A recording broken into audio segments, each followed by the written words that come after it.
Good afternoon, everybody, and welcome back to the channel. So we've got a beautiful Sunday afternoon here in April. Of course, field conditions are too wet to start any farm work, so I'm just kind of messing around here at the shop. I figured I'd do an update video on the old 690 here. I did a serial number search with my local West Side tractor. My buddy Matt works there, and he took the serial number, and you can actually do this on most John Deere equipment, industrial equipment, and Hitachi equipment.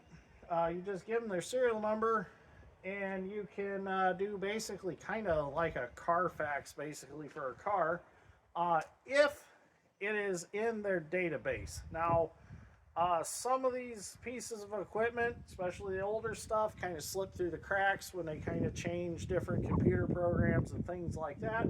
But fortunately, they had some information on this. Not a whole lot, but they had some.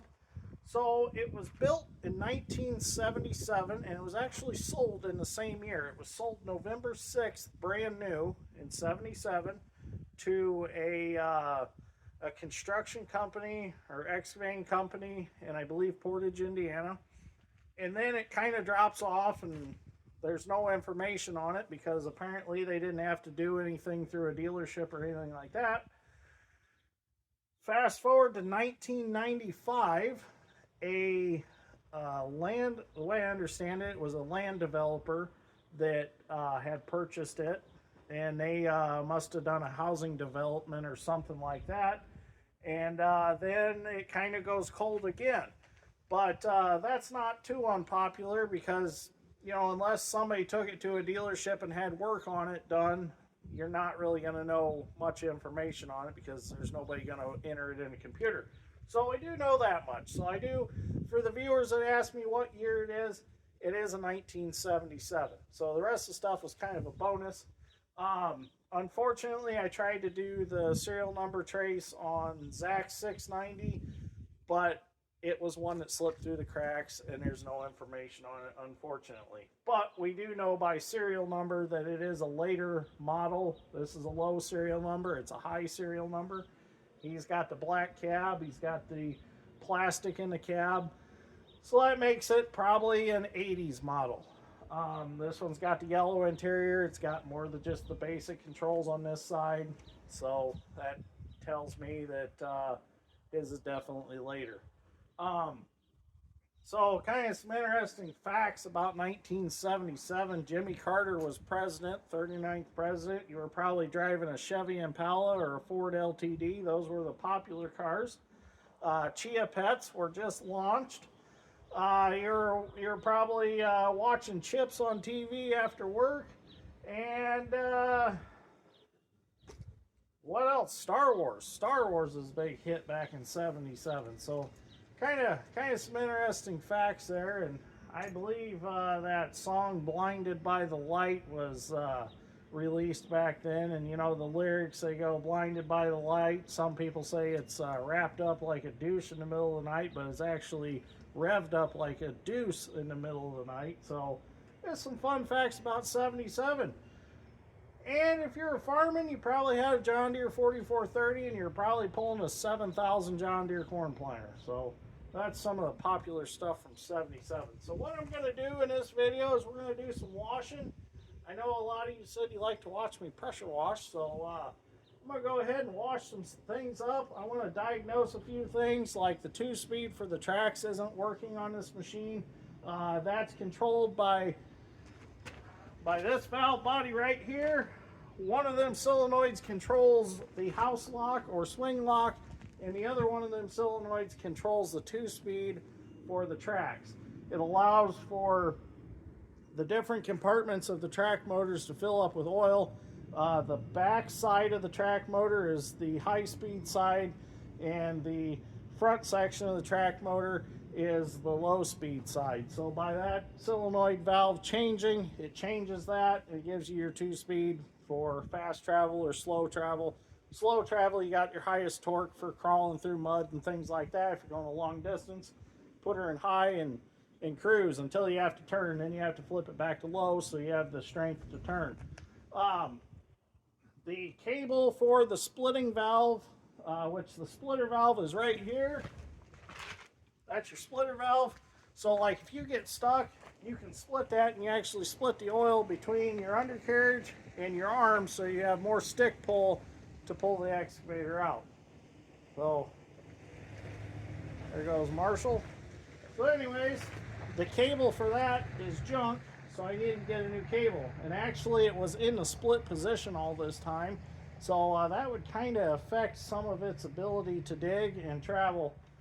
So it's a good thing I got that split back the other direction. It didn't hurt to run it that way, but that I'd like to repair that properly. I do want to pressure wash and check out some hoses, because I would like to just change them now than have trouble later. I'm going to be doing the excavating work for my new shop and our new house, so I'd like to have it tip-top shape before we go do all that. So that's coming after spring planting, so I'd like to have it ready to go.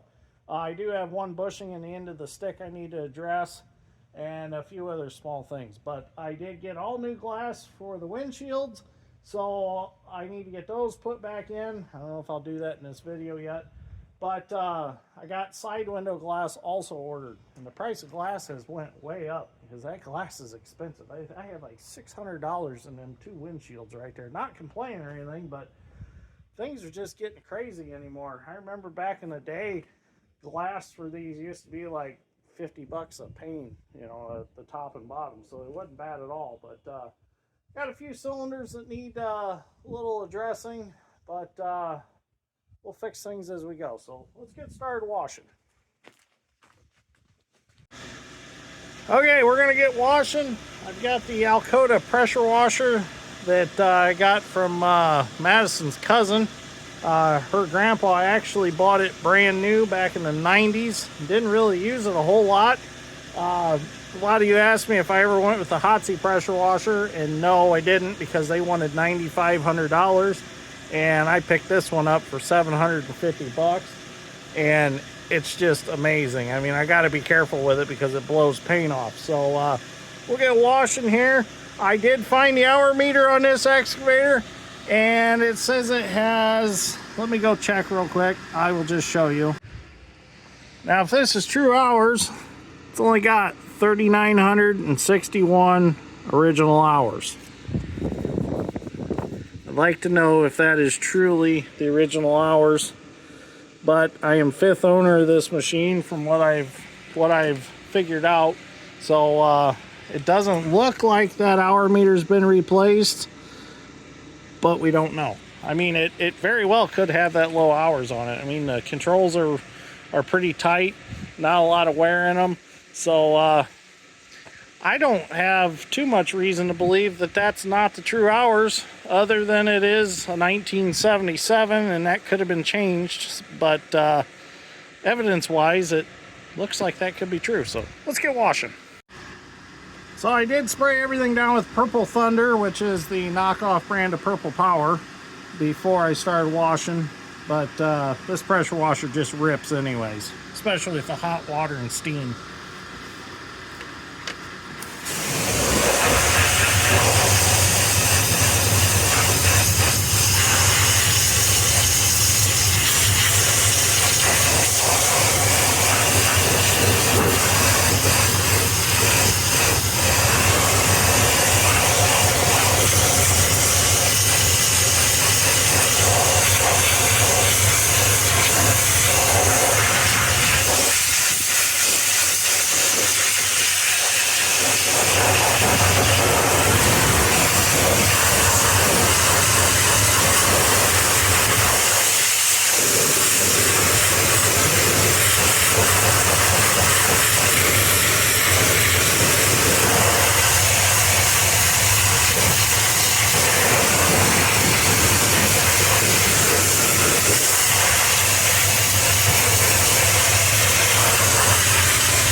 looks pretty good.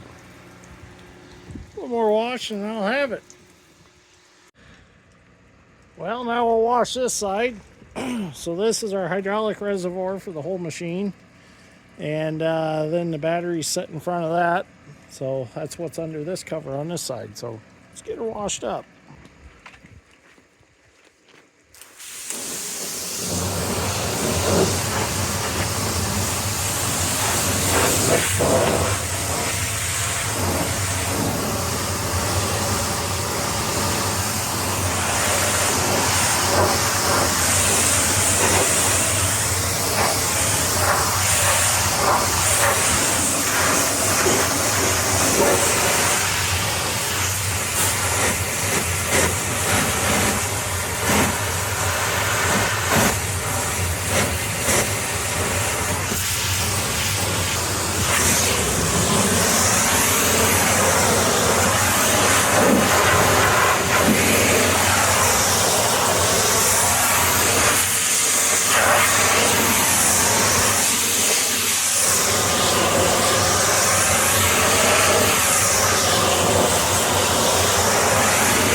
Well, I got it all cleaned up. I missed some stuff, I will admit. I didn't do a very perfect job, but hey, we got a layer off the top, and I'll wash it a couple more times over time, and eventually we get it cleaned up enough that we can paint it, because eventually I'd like to paint this machine and fully restore it. We'll see what happens. It's going to be in the future, and that won't be anytime soon, but one day I'd like to fully restore this machine. So, I know I said that I was going to look for hoses along the way that I thought needed replaced. This is definitely a candidate for replacement. You can see that the rubber coating's off and the braids are rusty and they're coming apart. This other hose right here is one of the hoses for the bucket curl and uncurl, and it's got this big nick in it, so I'm going to replace them too right off the bat. The rest of them, they look fairly okay. I don't think I need to mess with them, but try to find the obvious ones first and do them, especially on the swing circuit, because a lot of oil pumps through there. So if that hose blew out, you'd lose a lot of oil quick. So now what I want to do is I want to diagnose why our 2-speed tracks are not working. So let me find the section in the book and I'll read it to you. I kind of messed it up earlier in the video. I didn't get it quite right. I should just waited and read it out of the book, because it's kind of a lot to remember. So let me find that page and I'll read it. Okay, so I have no power to my solenoid. Nothing here. Doesn't matter if the key's on, non-running, key's on, running, switch, up, down, nothing. So what I'm going to do is I got a jumper wire here from the battery from the other side, which we have power here. I'm going to touch this to this solenoid, and I can hear the solenoid clicking. So what we're going to do is we're going to take it out in the driveway, and I'm going to travel it, and with no power hooked to the solenoid, and I'm going to travel it with power hooked to the solenoid, and we'll see if we see a difference in track speed. So let's go do it. All right, we're going to do normal track speed first.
didn't get the results I wanted.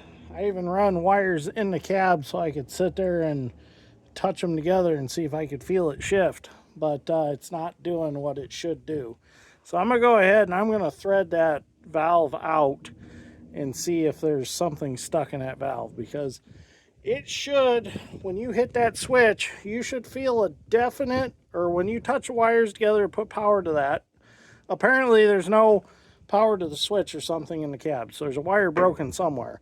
So with the jumper wires, that eliminates that. But when you touch those wires together, you should definitely feel a speed up or a slow down. You know, you should feel it. I remember running these and you flip that switch and it would jerk it and you'd take off. Well, it's not doing that. It's just, something's just still not right. Well, I don't want to say that I failed on figuring out how to get the 2-speed to work.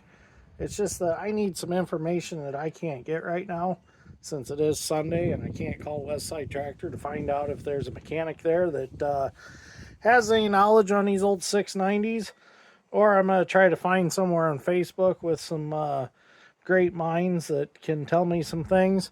I've diagnosed everything in the book other than getting into the track motors and actually messing with some valves in them, or putting some pressure to them and checking for leak down pressures. So right now we're just going to leave the 2-speed alone, and I want to get these windshields put in real quick because I am running out of time today. I got some other things I need to do. So this cover was bent and I straightened it out. It was like something came in here and pushed it in. Might have been whatever broke the windshield out, but it was rubbing on these hem joints here on the controls, and it was making them a little stiff. So I straightened it back out, and now I'm going to get this put back in, and then I can get the windshields put back in. Let me go grab my impact, and we'll get these put in. Well, I got that back in. There's 2 bolts here on top, and then there's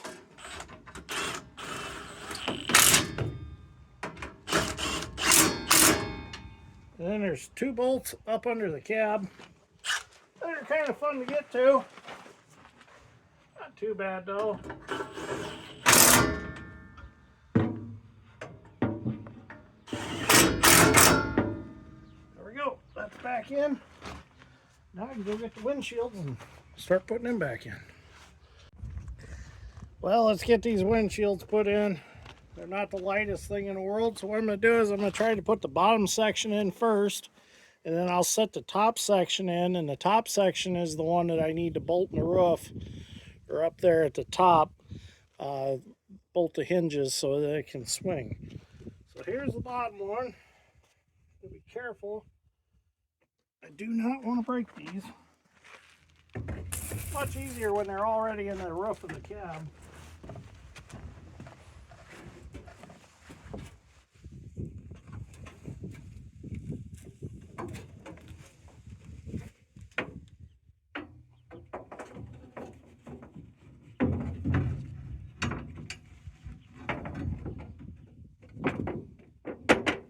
There's the bottom one.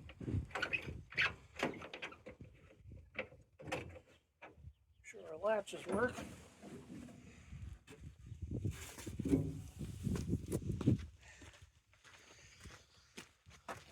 Back when men were men running these old hoes.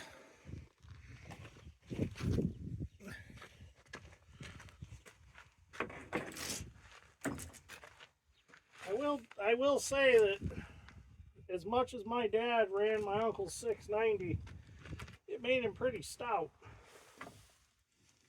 I wouldn't want to tuck a punch from him back in the day.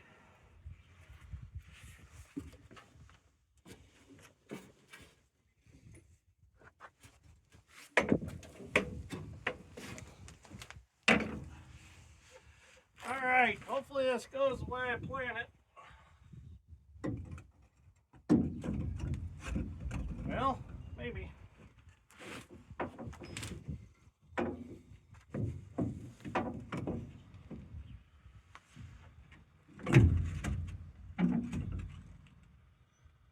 Well, what's going on here?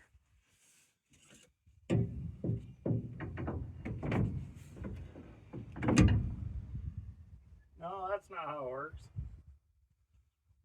You gotta go behind there.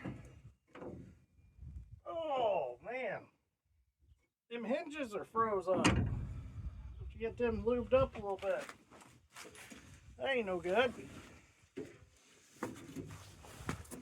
Get a crest wrench or something so I can flex them back and forth and get some WD-40 worked in them.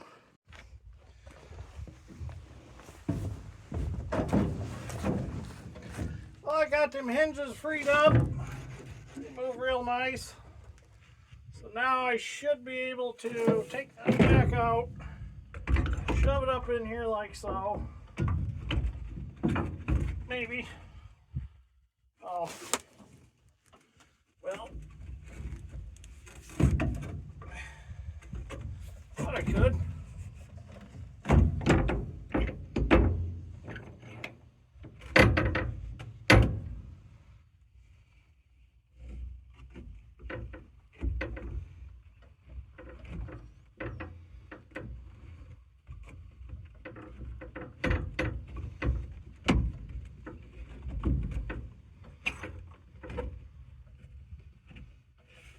End up pinching a finger. What I'm trying to do here. There we go. There we go. Well, that'll work for now. I didn't take them out, so I don't know how they went back in. I do now. Get our bolts back in. Well, maybe. Nope. Uh-oh.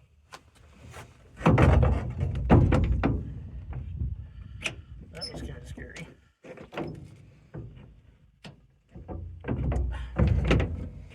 Darn it.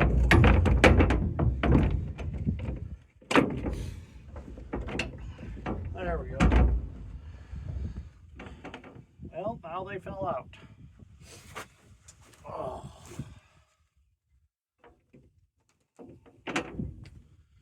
Oh man.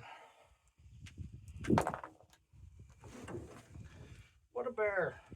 What a bear.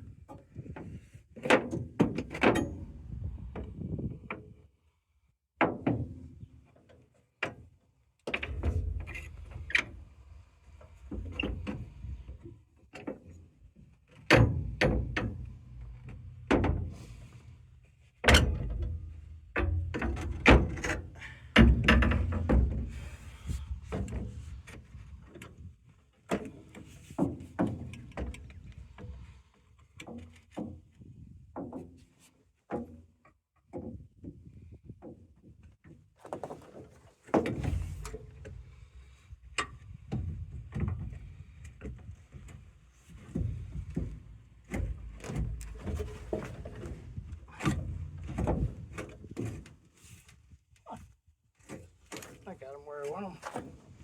I can't reach my bolts. There's one bolt.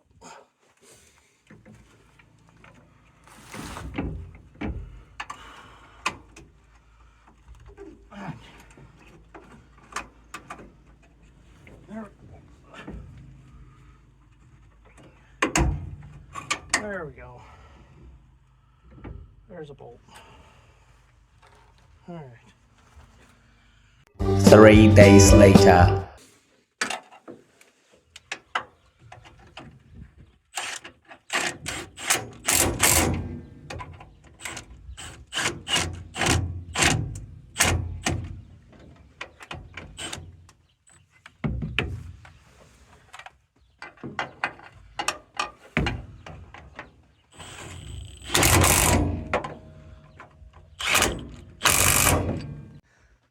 Well, the windshields are back in.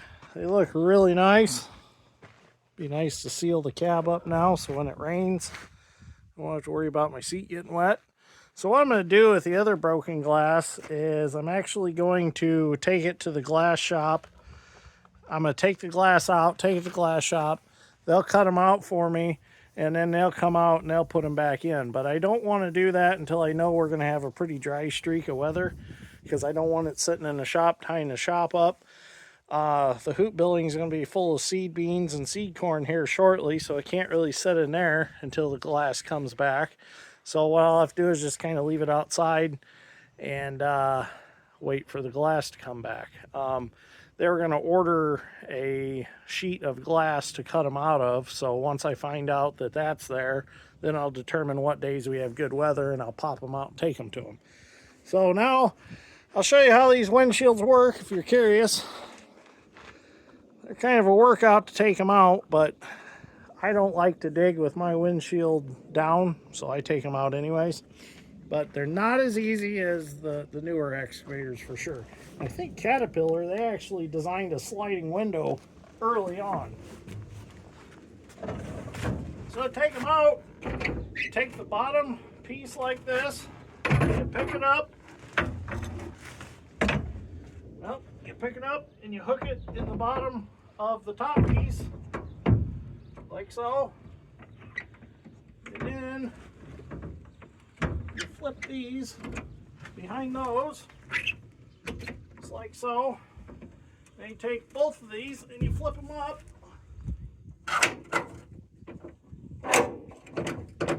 And there's two spring pins in the roof of the cab. And that holds them up. You should always check to make sure these spring pins are in good shape, because if not, they'll actually swing down and it'll break them. So that's how you store them while you're digging.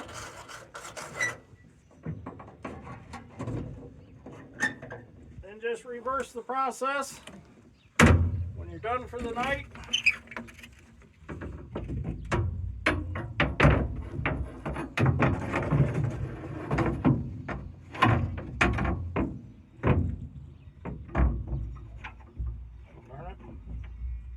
That's why I didn't get quite right in there.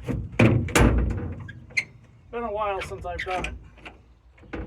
But once you get in the habit of it, you get it figured out pretty quick. Alright, so I'm going to go home. That's it for today. Got a lot done. Didn't figure out that 2-speed, but that's alright. We'll figure that out eventually.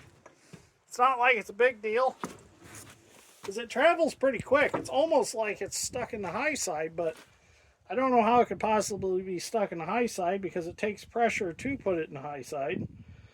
So I got to figure that one out. It's kind of strange. So we'll figure that out eventually. It's a project excavator, and that's what projects are. We wouldn't want to go through the whole thing in one video, because that would be no fun. So we'll make videos as we go, fixing different things that need fixed, and get some good videos using it. I got a basement to dig, and I got a building pad to build for my new shop. So look forward to those videos coming soon. Definitely after planting season though. So thank you for watching. Greatly appreciate it. I'll see you all in the next one. And yes, there will be videos on changing the hoses. I'm just not going to take them off right now, because I don't know what time this week I'm going to get up to the hose place there in LaPorte and get them remade. So I don't want to take them off until the day of. So definitely get that on camera. So, all right, I'm heading home to get some dinner.